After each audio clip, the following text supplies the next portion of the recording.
돌아오라라는 말씀으로 시작하죠. 내가 돌아오려거든 내게로 돌아오라. 이 말은 뭐냐면 이들이 지금 딴 데로 가 있다는 것을 뜻합니다.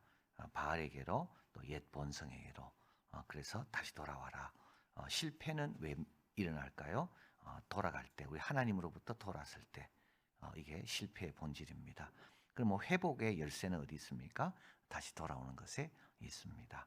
우리 신앙생활에서 늘 반복해야 되는 게 이거 뭐죠? 돌아간 것에서 다시 돌아오는 겁니다. 주일날은 잘 있다가 월요일부터 또 돌아가잖아요. 그럼 수요일날 또 와서 다시 돌아오고, 또 이제 수요일날 저녁부터 다시 돌아가 있습니다. 그럼 주일에 와서 다시 돌아오고, 여러분 이걸 계속 해야 됩니다. 이거 안 하면 안 됩니다. 안 하면 어떻게 됩니까? 이제 이렇게 나오는 거죠. 묵은 땅이 됩니다. 여러분 계속 돌아오지 않으면요, 묵은 땅이 됩니다. 이걸 여기서 이야기하는 거죠. 나의 목전에. 그래서 항상 기준은 하나님입니다. 하나님의 기준, 하나님이 세운 질서. 나의 목전에. 하나님이 틀렸다면 틀린 거고, 하나님이 아니라면 아닌 거죠. 나의 목전에. 이게 중요한 겁니다. 하나님 기준입니다. 마음에 요동치 아니하며, 이건 더 이상 흔들리지 않는 거죠. 나는 마음을 딱 정한 겁니다. 세상이 뭘 준다 할지라도 나는 마음을 딱 정한 겁니다. 그리 아니하실지라도 하나님을 섬기는 거죠.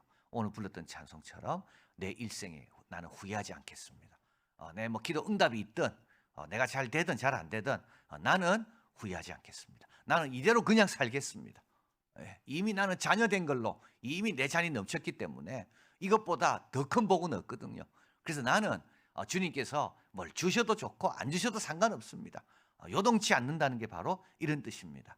사드락 메삭 아벳느고가 이야기하잖아요. 하나님이 안 건져 주셔도, 이 풀무불에서 나를 건져 주시지 않으셔도 그 하나님은 내 하나님이고, 나는 신상에 절하지 않는다. 여러분 이게 요동치 않는 겁니다. 자꾸 요동하면 안 돼요. 우리 신앙생활 하면서 자꾸 기웃기웃거리고, 내가 다 자기 중심이 그런 거죠. 하나님 중심이 되면 뭐 요동할 일이 뭐가 있겠습니까? 그죠? 하나님 뜻대로 되면 됩니다.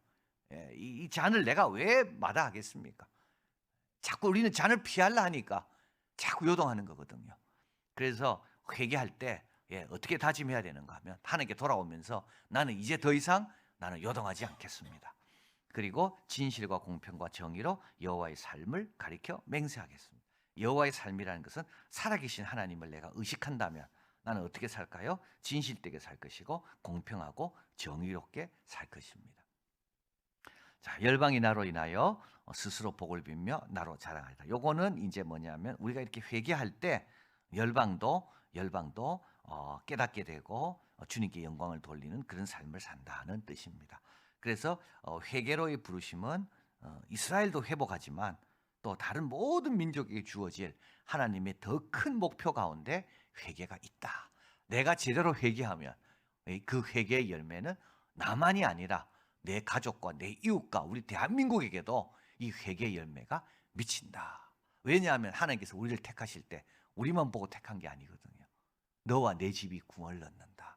그래서 하나님은 아브라함을 택할 때 모든 민족이 복을 받을 것을 생각하시고 택하셨기 때문에 우리 한 명 한 명이 주님께 돌아오면 이 회개의 열매는 내뿐만 아니라 내 주위까지도 맺히게 된다. 그래서 이제 열방이 나로 인하여 스스로 복을 빌며, 열방이 이제 하나님으로 인하여 복을 비는 거죠.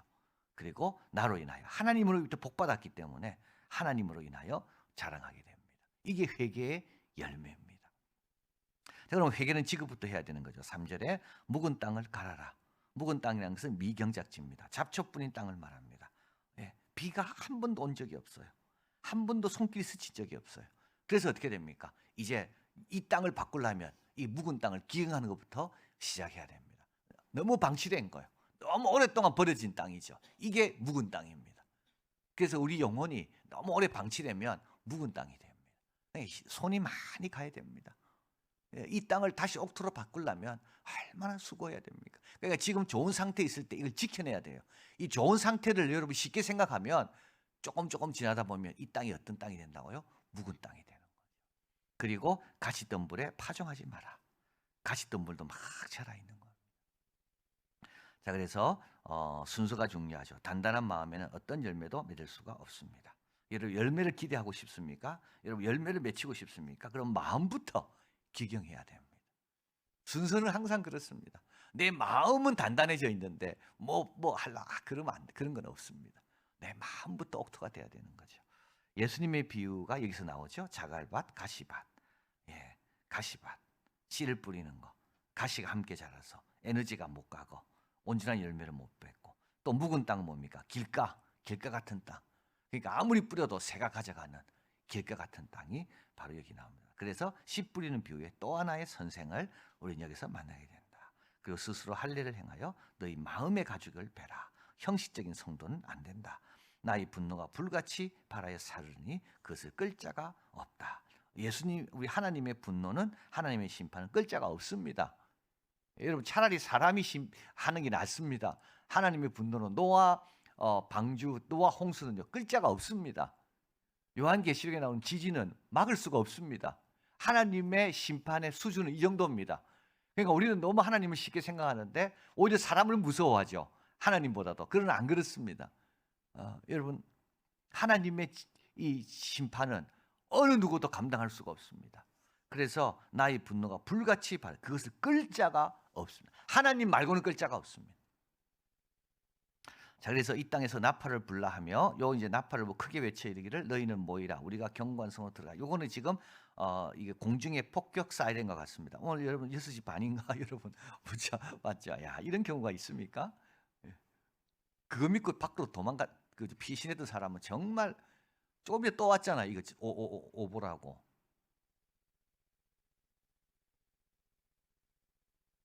지금 이게 나팔을 분다는 게 그런 겁니다. 지금 너무 위험하기 때문에 빨리 예루살렘 성으로 들어와라. 지금 큰일 났다. 그래서 너희는 모이라. 이 말은 기도하고 회개하러 모이는 게 아닙니다. 예배드리러 모이는 게 아니고 여기서 모인다는 건 뭐죠? 지금 큰일 났으니까 빨리 예루살렘 성으로 들어와라. 바로 이 뜻입니다. 우크라이나 땅과 같습니다. 계속 지금 뭐 사이렌이 울리잖아요. 그러면 지하철로 내려가 대피하고 지하 벙커로 내려가 대피하고 계속 사이렌이 울리는 거예요. 생활할 수가 없어요. 생활할 수가 없어. 이미 그 초소를 떠나왔습니다. 적은 이를 인하여 너희는 굵은 배를 두르고 애곡하라. 왜냐하면 이 제약은 하나님이 내리신 거기 때문에 뭐 다른 방법은 없습니다. 하나님이 도와주셔야 풀어주셔야 풀리는 거거든요. 나 여호와가 말하노라. 그날에 왕과 방백은 실심할 것이요 제사장들은 놀랄 것이며 선지자들은 깜짝 놀라리라. 지도자도 아무 일도 할 수가 없는 정도로 이들도 갑자기 너무 무섭고 어찌할 바를 모르고 무능력해진다. 그러니까 이제 예레미야가 말합니다. 내가 가로되 슬프도소이다. 주 여호와여 주께서 진실로 이 백성과 예루살렘을 크게 속이셨나이다. 왜냐하면 거짓 선지자들이 자꾸 외쳤거든요. 근데 예레미야도 한편 자기도 이 거짓 선지자 말대로 되길 원하잖아요. 예루살렘 멸망하는 것보다도 거짓 선지자들이 평강하다 하니까 자기도 이 예루살렘이 무너지지 않기를 원했거든요. 그리고 거짓 선지자들이 외칠 때마다 우리 하나님께서 왜 이걸 허락하셨을까? 차라리 거짓 선지자들 입을 막으시지.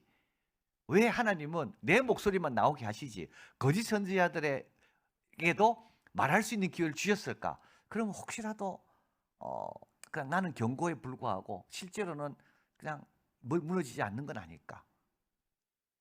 그래서 예레미야도 조금 속았다는 거죠. 그래서 하나님 앞에 이야기하는 거예요. 하나님 차라리 거짓 선지자들의 입을 막으시지.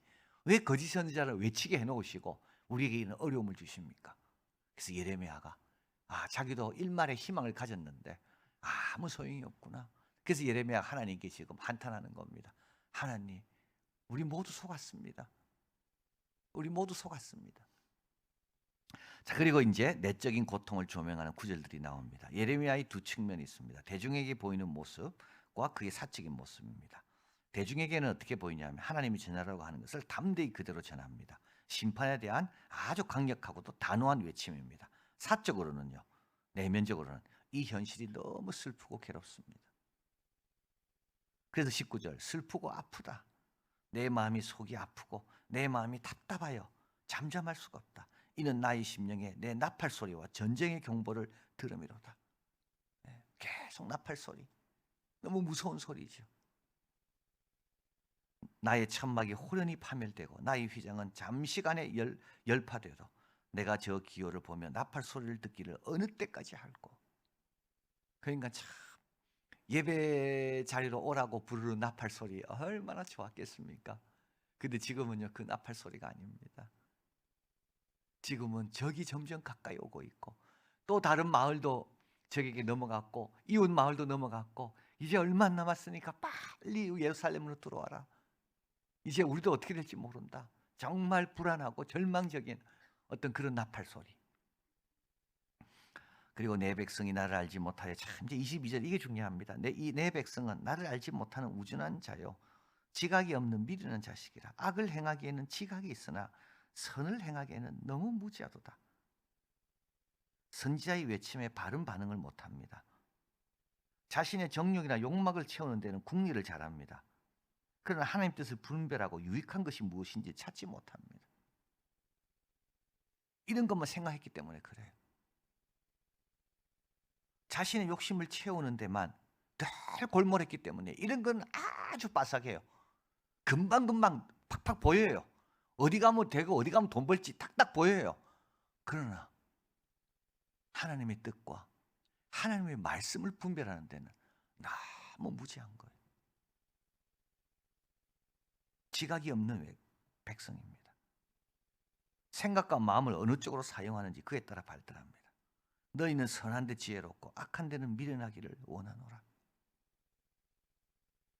악을 행하는 데는 지각이 있습니다. 그러나 선을 행하기에는 너무 무지합니다. 그리고 교회 생활 자꾸 하면서요, 자꾸 선을 행하고 하나님 뜻에 따라 실천하고 하나님의 역사가 어떻게 이루어지고, 그리고 이게 다 하나님의 섭리구나, 이런 거에 대한 지각을 계속 개발해야 됩니다. 무엇을 먹을까, 무엇을 입을까, 이것만 자꾸 개발해가지고는 이런 어려움이 오고 있는데도 선지자의 외침에 반응을 못하고 있다니까. 어떻게 할지를 모른다니까요. 애곡하고 통회하고 잡아가라 했는데도 어떻게 할 줄을 한 번도 기도를 해본 적이 없으니까, 한 번도 회개해 본 적이 없으니까 그게 무슨 뜻인지도 몰라요. 자, 여러분, 돌아오려면 즉시 돌아와야 됩니다. 지금 이 시간은 하나님께서 참고 계신 시간이지 이 시간이 괜찮다는 시간이 절대 아닙니다. 그러니까 하루가 천년 같고 천년이 하루 같은데 하나님이 지금 참고 계시는 거지 이 시간이 괜찮다는 시간이 아닙니다. 우리의 마음은 시간이 가면 갈수록 더 묵은 땅이 되고 가시덤불은 더 많아질 뿐입니다. 형식 갖고 신앙생활 하는 걸 늘 조심해야 됩니다. 주님 앞에 나올 때마다 주님 감사합니다.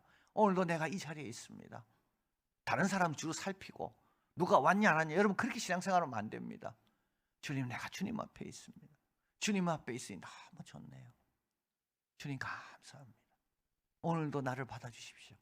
여러분, 형식이 갖고는요 절대 안 됩니다. 형식이 쌓이면 바리새인처럼 된다니까요. 마음을 베라 돼 있잖아요. 피부를 베는 게 아니라 할례는 마음을 베라고. 형식을 갖는지 늘 주의. 형식은 도구일 뿐이지 형식이 목적이 아니잖아요. 형식을 이루었다고 된 게 아니거든요. 형식은 정말 진정한 목적을 위한 우리의 도구고 필요한 겁니다. 형식이 있어야 뭐가 내용이 담기니까. 그러나 형식만 갖고 왔다 가서는 안 되는 거죠. 그게 뭘 담아가야 되는 거예요. 그 형식 안에 뭐가 있어야 되는 거죠. 하나님께 올려드릴. 자, 그리고 우리도 흔들림 없이 살아계신 하나님 앞에서 행동하려고 해야 됩니다. 그럼 어떻게 됩니까? 선한 지각이 발달됩니다. 이게 다윗입니다. 저 다윗은 사울의 옷자락만 베도요 마음이 찔렸다고요. 백성들은요 전혀 마음이 안 찔립니다. 다윗은 늘 하나님과 동행하고 하나님의 뜻에 늘 깨어 있으니까 똑같이 옷자락을 벤 걸 보고도 어떤 사람은 아무렇지도 않았고 다윗은요 마음에 찔리는 거죠. 골리앗이 하나님을 조롱해도 다른 사람은 선한 지각이 개발이 안 됐어. 아무 반응이 없어. 그런데 다윗은요 견딜 수가 없는 거예요.